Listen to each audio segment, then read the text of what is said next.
নতুন কিছু হয় না, নতুন কিছু হয় না বলে আমরা চেল্লাই চেঁচামেচি করি। আবার যখন নতুন কিছু হয় তখন সেটাকে জাস্ট ব্যাশিং করবার জন্য মাইক ক্যামেরা খুলে বসে পড়ি।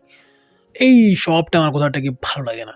ওই একই ডিটেকটিভ গল্প এবং ওই ছোট পর্দার গল্পকে বড় পর্দায় তুলে আনার প্রচেষ্টার বাইরে যখন কিছু হচ্ছে তখন সেটাকে আই থিংক সাপোর্ট করা উচিত। এটলিস্ট ইন্ডাস্ট্রির কাজ যারা একদম রেগুলার বেসিসে দেখেন বা সেগুলো নিয়ে যারা এটলিস্ট চর্চা করতে পছন্দ করেন তাদের থেকে আই থিংক এই ছবিটার সাপোর্ট পাওয়া খুব করে প্রয়োজন রয়েছে বলে আমার মনে হয়। ফ্লস রয়েছে নিঃসন্দেহে, বাট আমি ফ্লস এর পার্টে ঢুকবো না। তারপরেও যদি কেউ ভিডিওটা কন্টিনিউ করতে চান দেন গো ফর ইট। পরিচয় পর্বটা সেরে নিই, তারপরে ট্রেলার নিয়ে আরো ডিটেইলে কথা বলছি। নমস্কার, আমি শুভ্রজিৎ এবং আপনাদের সকলকে আরো একবার স্বাগত আমার চ্যানেল ফিল্মি চতুষ্কোণে। তো অতি উত্তমের ট্রেলার আজকে সন্ধ্যাবেলাতে ড্রপ করে দেওয়া হয়েছে ক্যামেলিয়ার প্রোডাকশনসের ইউটিউব চ্যানেলে। ভালো কি লাগলো সেটাই বলবো মোস্টলি। প্রথমত শুধুমাত্র উত্তম স্তুতি ছাড়াও এর মধ্যে অনেক কিছু রয়েছে যেগুলো অ্যাটলিস্ট অ্যাজ আ স্ট্যান্ডঅ্যালোন ফিল্ম আমার বেশ ভালো লেগেছে। প্রথমত তো ডায়ালগ রাইটিং। অনিন্দ্যর চরিত্রটাকে যেসব তার চরিত্রটার মধ্যে যে ইনোসেন্সটা রয়েছে এবং রিসেন্টলি তার কাজ আমরা দেখলাম প্রেমে পড়া বারণে, সেখানে বলছিলাম এবং বা এর আগেও শ্রীদার সঙ্গে তিনি কাজ করেছেন এক্সিকোস টু প্রেমে, সেখানে রোলের থেকে অনেক বেটার পারফরমেন্স আমার লেগেছে প্রেমে পড়া বারণে। বাট এখানে তার পারফরমেন্স আমার বেশ ভালো লেগেছে এবং হয় না মানে উত্তম কুমার তিনি তিনি আলাদা লেগেছি, তাকে নিয়ে কোনো কথা বলছি না আমি এখানে।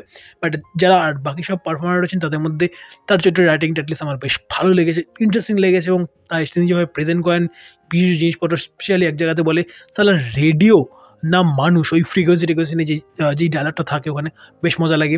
দেন ওই না ওটা ব্রহ্মদত্তই হবেন এবং তিনি চ্যাটার্জি, ওই বিষয়টা এই ডায়লগ রাইটিংগুলো, এই পাঞ্চ লাইনগুলো আমার বেশ ভালো লেগেছে এবং উত্তম কুমারের ভয়েসে আমরা এখানে একটা ডায়লগ শুনতে পাই, এআই দিয়ে ক্রিয়েট করা যতদূর মনে হয় যদি খুব ভুল না হই, যে প্রেম এবং সিনেমা ওই একই জায়গাতে রয়েছে, শুক্রবারটার উপরেই ভবিতব্যটা নির্ভর করে। এবং আমি হয়তো ঠিকভাবে ফ্রেমিং করতে পারলাম না, বাট যেভাবে এটাকে ফ্রেমিং করে তার প্রেজেন্টটা করা হয়েছে বা তার প্রেজেন্টেশনটা হয়েছে বেশ ভালো লেগেছে। কিন্তু আমার ডায়লগ রাইটিং সবথেকে বেশি ভালো লেগেছে এখানে। এবং তারপর যদি বলি অনিন্দ্যর চরিত্রটা বেশ ইন্টারেস্টিং লেগেছে। বাকি কোনো ক্যারেক্টার খুব একটা যে আমি ইন্টারেস্টিং কিছু পেলাম তা নয়, তবে ওই বাবা ছেলের মধ্যে যে ডুয়েলটা শুভাশিস এবং অনিন্দ্য চরিত্রটার মধ্যে বেশ ভালো লেগেছে।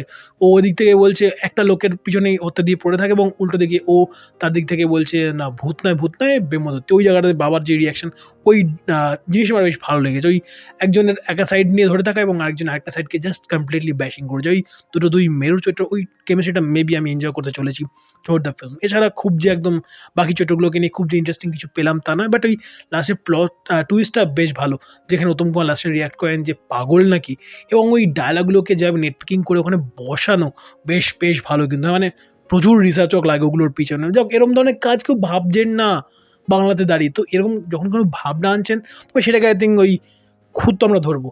ছবিতে খারাপ হয়ে থাকলে, ছবি যদি একদম যদি দেখবার মতো না হয় সেক্ষেত্রে আমরা বলবো। বাট এরকম প্রচেষ্টাগুলো যখন আসছে তখন ট্রেলার থেকেই তার পিছনে না পড়ে গিয়ে আই থিঙ্ক ছবিটা অবধি আই থিঙ্ক ওয়েট করা উচিত। অ্যাটলিস্ট আমার এটুকু মনে হয়েছে।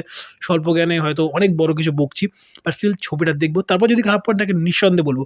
বাট ট্রেলার লেভেল থেকে আমি ইভেন যখন প্রিভিউ বা টিজার টাইপ অফ কিছু একটা এসেছিল, ফার্স্ট লুক কাইন্ড অফ, সেটা তো আমি বলছিলাম কিছু ভালো মোমেন্ট ছিল এবং সেটাতে মিউজিক্যাল ট্রিটমেন্ট আরও ভালো লেগেছিল। এটা তো মিউজিক্যাল ট্রিটমেন্ট বেশ ভালো, সেটাতে আমার মিউজিক্যাল ট্রিটমেন্টগুলো আরও বেশি ভালো লেগেছিল। এবং ওভারঅল যদি বলি, আমি at least I am looking for this project. দেখা যাক কেমন কী হয়। এবং ওই কোথাওটা গিয়ে গুরুর ফ্যান শুধুমাত্র অন স্ক্রিন থাকে না, অফ স্ক্রিন আমরা প্রচুর থাকি। সৃজিত মুখার্জি নিজেও তার ফ্যান এবং যেই প্রচেষ্টাটা তিনি এখানে আনছেন, আই হোপ তার এর আগে বহুবার হয়েছে যে তার ছবির ট্রেলার তো বেশ ভালো লেগে গেছে, কিন্তু তারপর কি আল্টিমেট আউটপুট ভালো হয়নি, অনেকবারই মন ভেঙেছে। আই হোপ ফিঙ্গার্স ক্রসড যেন সেটা এবারে না হয়। ট্রেলার থেকে যেই এক্সপেকটেশনগুলো তৈরি হচ্ছে অ্যাটলিস্ট সেগুলো যেন পূরণ হয়। অ্যাটলিস্ট আমার গিয়ে সিনেমা হলে বা মুভি থিয়েটারে ওই টেকনিক্যাল টার্মে কতদূর কী আউটলাইন কী অ্যান্ড অল ওইসব ডিটেলে আমি ঢুকছি না, আমাদের কাছে ওই বাজেটটা নেই। এবং এই মুহূর্তে বাজেট এর থেকে বেশি বাজেট দিয়ে বা আরও অনেকটা বেশি ব্যয়বহুল একটা প্রজেক্ট মানে সেটাকে রিকভারি করবার মতো এই মুহূর্তে আমাদের কাছে বক্স অফিস নেই।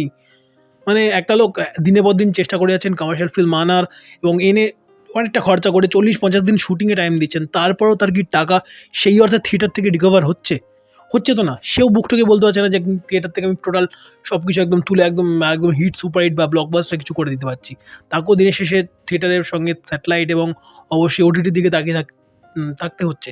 তো কী করে একজন মানে এরকম একটা ছবির পিছনে মানে বিশাল পরিমাণে যেই ইনভেস্টমেন্টটা অ্যাকচুয়ালি ছবিটার পিছনে দরকার ছিল সেটা হবে বাংলায় দাঁড়িয়ে। মানে ব্যাপারটা একে অপরের উপরে নির্ভরশীল। তো ওই পার্টে আমি ঢুকছি না। আল্টিমেটলি যদি উত্তম স্তুতি ছাড়া যদি ছবিটা যদি অ্যাজ প্লট বা অ্যাজ ক্যারেক্টার রাইটিং বা আরও অনেকগুলো অ্যাসপেক্ট থেকে যদি আমার এনগেজিং লাগে, দেন সেক্ষেত্রে পজিটিভ রিভিউ হবে। বাট যদি শুধুমাত্র মানে যেগুলো আমি জাস্ট অমিট করে গেলাম এই ট্রেলার রিভিউর মধ্যে, সেগুলো যদি আরও যদি বেশি পরিমাণে থেকে থাকে দেন অবভিয়াসলি সেগুলো নিয়ে তখন নেগেটিভ রিভিউ করা যাবে ছবিটা দেখবার পরে। বাট এখন এই সময় দাঁড়িয়ে আমি শুধু ভালো জিনিসগুলো নিয়েই কথা বলতে চাইলাম। দেখা যাক কেমন কি হয়, ছবিটা যেন ভালো হয় এই আশাই থাকবে।